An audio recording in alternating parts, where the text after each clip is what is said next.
Je voulais vous partager un peu un sujet un peu tabou, à savoir les dégâts spirituels de la génération hippie sur nous, sur l'autre génération. Donc après à se renseigner vraiment en profondeur, mais c'est vrai qu'il y avait pas mal de gourous qui venaient d'Inde, qui allaient voir les stars à San Francisco dans les années 70. Les Beatles aussi qui ont amené la drogue avec l'influence indienne, avec l'ésotérisme d'Inde, le New Age. Il y avait beaucoup de messages subliminaux dans la musique comme Lucy in the Sky with Diamonds, LSD, la drogue. Il y avait beaucoup d'ésotérisme aussi dans la musique et il y en a toujours. On est également une génération film d'horreur.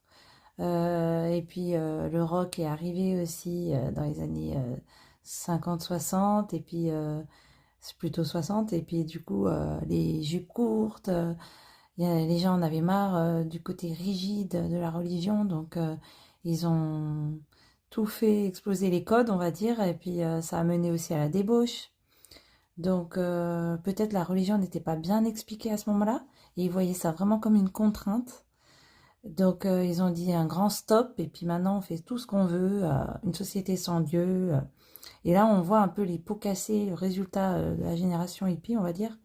Et puis même le symbole Peace and Love, si on retourne, c'est une fourche, donc c'est pas du tout Peace and Love, hein, c'est un symbole diabolique malheureusement.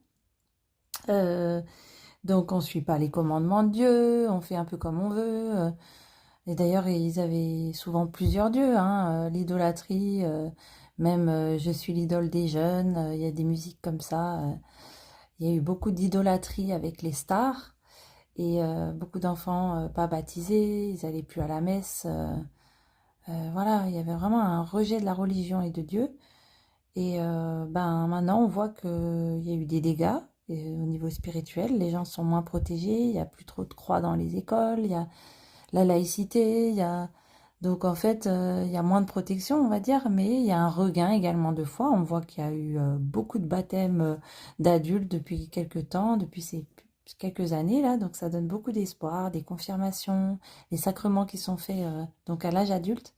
C'est un peu les adultes maintenant qui doivent s'éduquer spirituellement ou qui ont eu des épreuves difficiles, un peu comme moi, avec le New Age, en s'enfonçant dedans. Et puis après, Dieu, Jésus est venu nous rattraper. Donc en fait, il y a toujours de l'espoir. Jésus il vient nous chercher, quel que soit notre passif.